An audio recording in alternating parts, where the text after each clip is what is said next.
बाबूजी किसके खिलाफ लड़ते हुए मारे गए थे? जीनराव खिंची। किसके खिलाफ? उस लड़ाई में जीनराव खिंची के खिलाफ लड़ते हुए बाबूजी मारे गए और बाबूजी के बड़े भाई भी मारे गए थे। उनका नाम था बूढ़ो जी। क्या नाम था? तो बूढ़ो जी और बाबूजी दोनों मारे गए। तो बूढ़ो जी की और बाबूजी की पत्नियां उनके साथ में सती होती है। बाबूजी की पत्नी फूलमदे, जिसने बाबूजी के साथ केवल कितने फेरे लिए, फिर भी अमरकोट से यहाँ कोड़ूमंड आती है और कोड़ूमंड आके सती होती है। बूढ़ो जी की पत्नी भी सती होती है। बूढ़ो जी की पत्नी जब सती होने लगी तो घर वालों ने मना किया कि नहीं, तेरे को नहीं होने देंगे। तो ये क्यों नहीं होने दोगे? बाबूजी की पत्नी जिसने केवल 3 फेरे लिए हैं वो सती हो रही है, तो मैं क्यों नहीं हूं? मैंने तो पूरी शादी कर रखी है। कहा कि नहीं, तुम प्रेग्नेंट हो और अपने आप प्रेग्नेंट महिलाओं को सती नहीं करते। उसने जिद की कि नहीं, मैं सती होंगी। घर वालों ने समझाया कि भाई समझ इस बात को, तेरे 7 महीने का बच्चा है पेट में, तू मरेगी, बच्चा मरेगा तेरे साथ में। तो कहते उस महिला ने अपने पेट को चीर के अपने बच्चे को बाहर निकाल दिया। बच्चे को झाड़ के बाहर निकाला गया, इसलिए नाम क्या रखा गया? क्या नाम रखा गया? राजस्थान के पहले सिजेरियन बेबी। पेट को चीरने का मतलब यही है, ऑपरेशन किया वैसा, सिजेरियन हुआ था। अब भी तो होते ही हैं। वह तो जरड़ा जी हो गए। अब जरड़ा जी बड़े हुए, तब उन्होंने परिवार में नोटिस किया कि न तो अपने पापा, न अपने चाचा, न अपनी मम्मी, न अपनी चाची। पूछा भाई सारे कहाँ गए घर वाले? तो पता चला कि पापा और चाचा जो है फूफा जी के खिलाफ लड़ते हुए मारे गए। जीनराव खिंची फूफा लगता था। बाबूजी की बहन की शादी किसके साथ हो गई थी? जीनराव। आप जरड़ा जिनका अपनी जिंदगी का एको मकसद है फूफा जी को सल्टाना। पर फूफा जी भाई साहब डाकी टाइप का आदमी, जल्दी से किसी से मरे नहीं। तो जरड़ा जी ने बुआ जी से बातचीत की कि बुआ जी, मैं फूफा जी को मारना चाहता हूँ। बुआ जी ने कहा मार डाकी को इसको। बुआ जी ने कहा मैं तो खुद परेशान हूँ इस आदमी से, इसने मेरा पियर जाना हराम कर दिया, मेरा पूरा पियर बर्बाद कर दिया इस आदमी ने। और सुन, ऐसे तो मरेगा नहीं है, तो है ना, दिन में आना, ये सोता है दिन में, मार देना आगे। और तेरे कोई पूछे किससे मिलने के लिए, कहना बुआ से मिलने के लिए आया हूँ। एक दिन जरड़ा जी गए, साहब बुआ जी से मिलना है। अंदर चले गए। अंदर जाके देखा कि जीनराव खिंची एक चारपाई पे सो रहा है और बुआ जी साइड में बैठे बैठे हवा दे रहे हैं। अच्छा, वो जिस कमरे में सो रहा है उस कमरे का जो फर्श है वो शीशे का बना था, कांच होता है, कांच का बना। तो कांच क्या, आप यदि दूर से देखते हो तो रिफ्लेक्ट करता है, तो ऐसा लगता है जैसे पानी है। तो जरड़ा जी घुस गए। अब दूर से उन्होंने देखा तो उन्होंने लगा यार ये तो पानी है। इसका मतलब अपना फूफा जो है उसने झील बना रखी है कमरे में और उसमें चारपाई लगा के सोता है ताकि दूसरा कोई आदमी आए तो झील में गिर जाए। और लगा यार इसका मतलब बुआ और फूफा आपस में मिले हुए और इनकी आपस में सांठ गांठ अपने को मारने की। अब जरड़ा जी को लगा वापस चले यहाँ से। बुआ को लगा कि अब जरड़ा जी वापस जाएगा, अब वो बोल जाए तो जाग जाए जीनराव खिंची। तो बुआ जी को लगा क्या किया जाए। वो समझ गए कि भाई इसको क्या समझ रहा है, पानी। उन्होंने अपनी अंगूठी निकाली और अंगूठी निकाल के धीरे से गिराई तो टन आवाज आई। इसका मतलब ये पानी तो ये दूसरी कोई चीज है। और इशारा किया गाजा।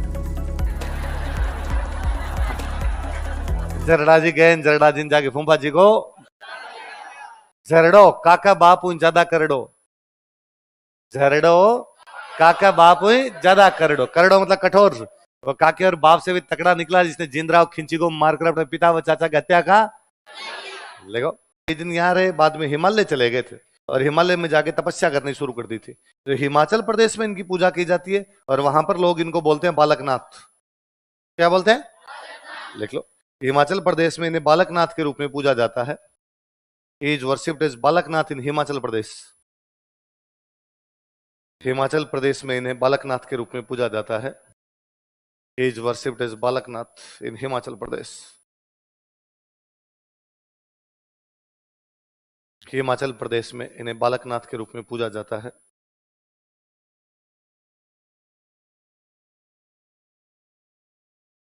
किसके रूप में पूजा जाता है? बालकनाथ के। एक बार मैंने किसी क्लास में पढ़ाया, काफी पुरानी बात। एक स्टूडेंट खड़े हुए, उन्होंने कहा सर आपने लिखवाया है कि हिमाचल प्रदेश में इन्हें बालकनाथ के रूप में पूजा जाता है। सर मैंने तो अपने राजस्थान में मंदिर नहीं देखा इनका, हिमाचल वाले कैसे पूजेंगे? राजस्थान में भी आपने बताया कोलूमंड सिमुद्र ढाबा के आसपास में, मैंने तो पूजा होते हुए नहीं देखी। तो हिमाचल प्रदेश में सच में पूजते हैं क्या?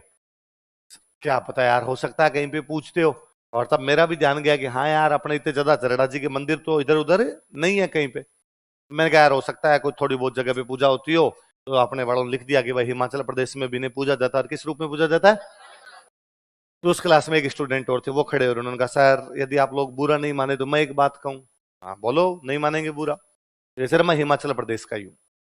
अपने यहाँ गंगानगर में हिमाचल प्रदेश के लोग रहते हैं। हिमाचल प्रदेश में एक डैम बना था, एक बांध बना था, पोंग। पोंग डैम। कौन सा डैम बना? जब कोई भी डैम बनाते हैं तो आसपास की जो जमीन होती है एक्वायर करती है सरकार। तो किसानों की जमीन ली, तो अब उन किसानों को जमीन और कहीं देनी पड़ेगी, कंपनसेट करना पड़ेगा।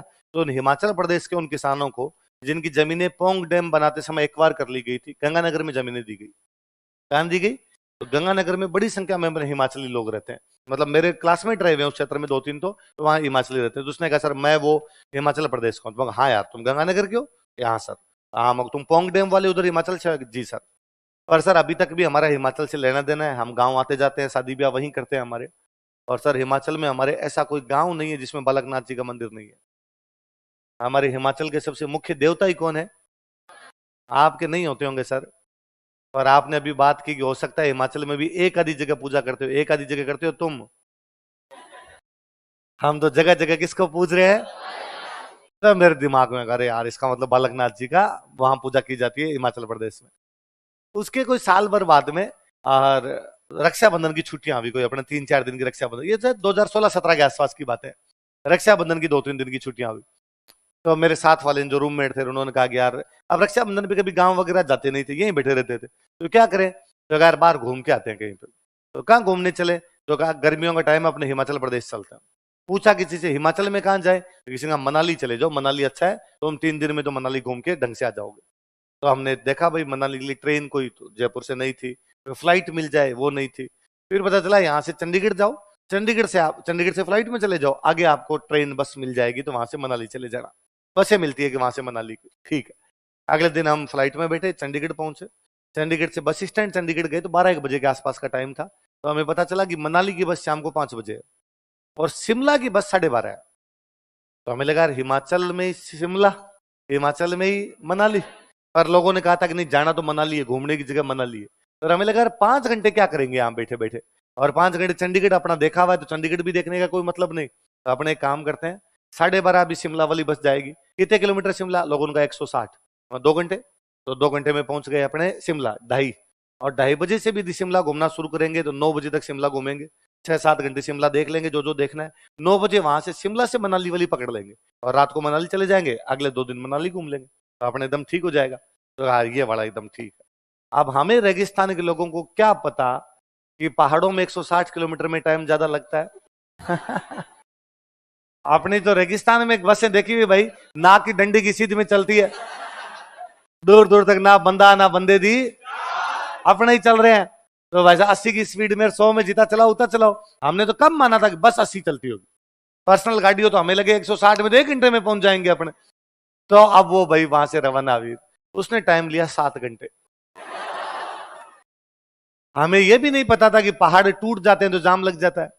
अब वो कहीं से पहाड़ टूटा हुआ, पहाड़ लैंडस्लाइडिंग हो रखी कहीं पर, और इस वजह से पहाड़ टूट रखा तो जाम लग रखा। हमें यह भी नहीं पता कि पहाड़ों में गाड़ी ऐसे ऐसे चलती है, क्योंकि हमने पहाड़ी पहली बार देखे थे। अब ऐसा वैसे ऐसे चली तो मेरे तो जितना पिछले 12 महीने में खाया होता सारा बाहर आया। एक दिन का नहीं, 12 महीने का आंतड़ियां बाहर आने के लिए तैयार थी। बाबू वो मीटिंग कर करके मर गया मैं तो। मतलब वो खिड़की वाली साइड में बैठा था, उल्टियां उल्टियां इतनी ज्यादा हो। 7:30 बजे जब वहां उतरे तो मेरी तो इतनी हिम्मत भी नहीं थी कि होटल चला जाऊं। दोनों वाले मेरे रूममेट उठा के लेके गए, ले जाके पटका होटल में। तब जाके मैंने तो कोई खाना खाया, अनकोर खाया, मैं तो पड़पुड़ आ गया, सो गया। वही वो भी थक ही गए थे, वो भी खाना खा के आगे सो गए। सुबह उठे, सुबह उठने के बाद हमने शिमला में जो होटल जिस रुके हुए थे वहां रिसेप्शन भी जाके पूछा कि भैया शिमला में घूमने लायक क्या है। रिसेप्शन वाले ने हमसे पूछा कि शिमला में घूमने लायक क्या है। क्योंकि शिमला में घूमने लायक कुछ भी। हमने कहा यार कुछ तो होगा यार। उसने कहा मंदिर है, वैसे मंदिर देख लो।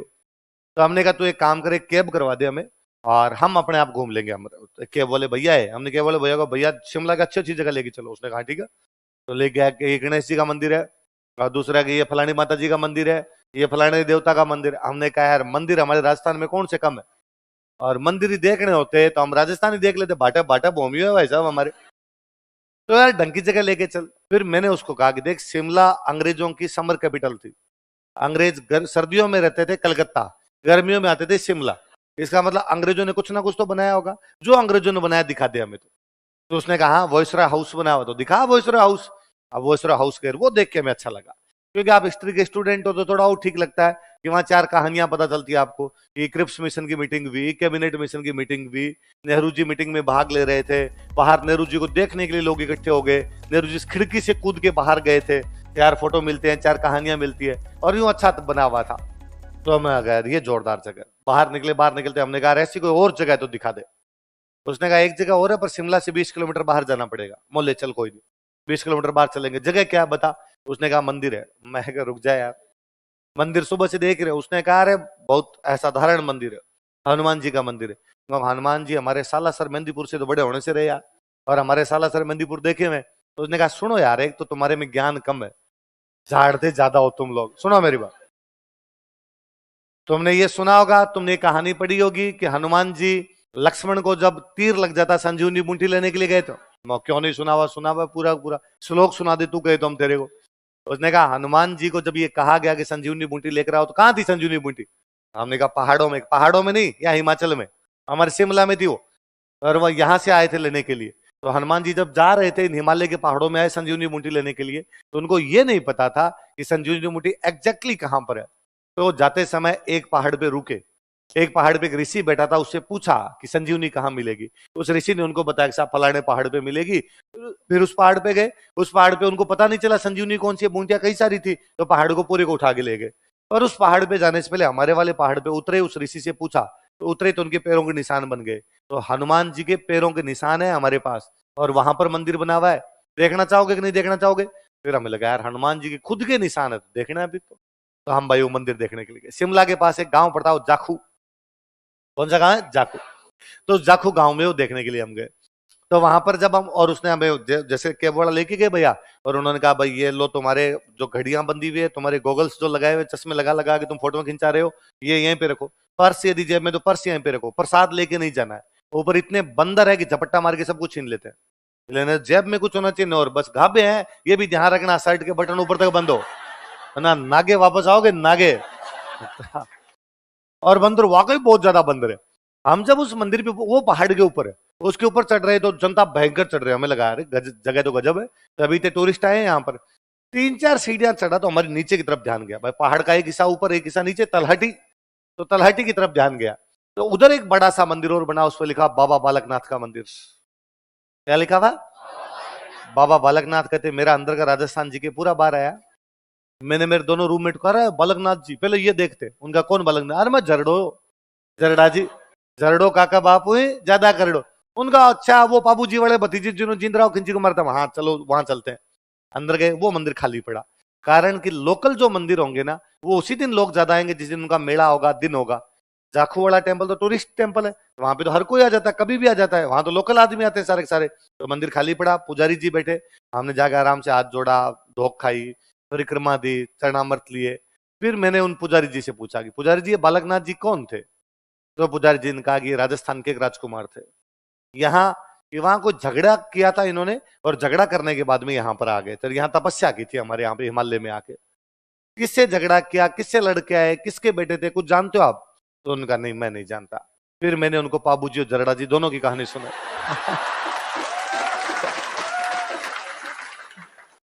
वहां से बाहर निकले तो मेरे दोनों रूममेट ने मेरे कहा कि तू पक्का मास्टर है, 2 दिन हो गए तेरे को बच्चे दिखे नहीं, तो तुम भड़ास निकाल नहीं पाया, तो बापड़े पुजारी जी पे 20 मिनट तूने। मैं कहा यार एक तो कहानी बताइए यार।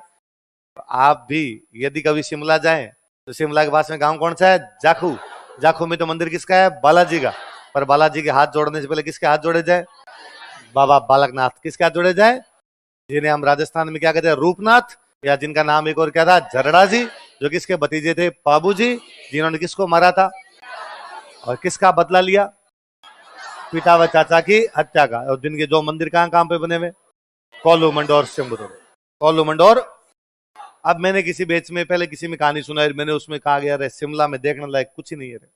और पता नहीं कैसे हम चले गए उसमें, मेरे तो हालत खराब हो गई वैसे वैसे। वो किसी ने वीडियो कट करके और लगा दिया कि राजवीर सर ने क्या कहा शिमला के बारे में। उस वीडियो के नीचे जो शिमला वालों ने मुझे गालियां निकाली है, खुद का मुंह देख ले एक बार।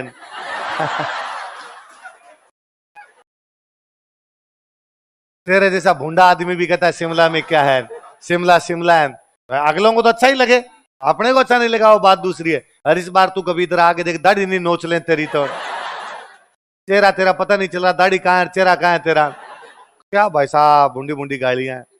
और मुझे सबसे जोरदार तो ये लगता है जो वीडियो लगाते हैं ना, भाई किसी बंदे ने वीडियो लगाया, उसके नीचे मुझे गालियां पड़ रही है, वो गालियों को डिलीट और नहीं करता, वो और मजे लेता है। आ जाए मजा, वेरी गुड, बड़े भाषण देता है, आज इसको गालियां निकलवा दूंगा मैं। मुझे लगता है यार, आपने बेटे बेटे क्लास में बात बताई भी, शिमला वाले गालियां निकाल रहे हैं। और इंटरनेट का जमाना ऐसा है कि उसने जैसे ही वो वीडियो लगाया होगा कि भाई राजवीर सर ने क्या कहा शिमला के बारे में, तो हैशटैग शिमला, हैशटैग बालकनाथ जी, वो 2-4 लगाए होंगे। अब शिमला लिख के कोई सर्च करेगा वो वीडियो आ जाएगा।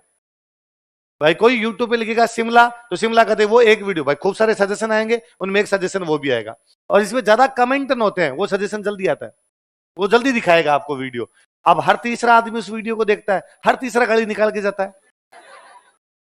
तो भाई साहब शिमला आप कभी मत जाना भले कितनी गालियां निकले, लेकिन वहां देखने लायक कुछ भी। चलो आगे।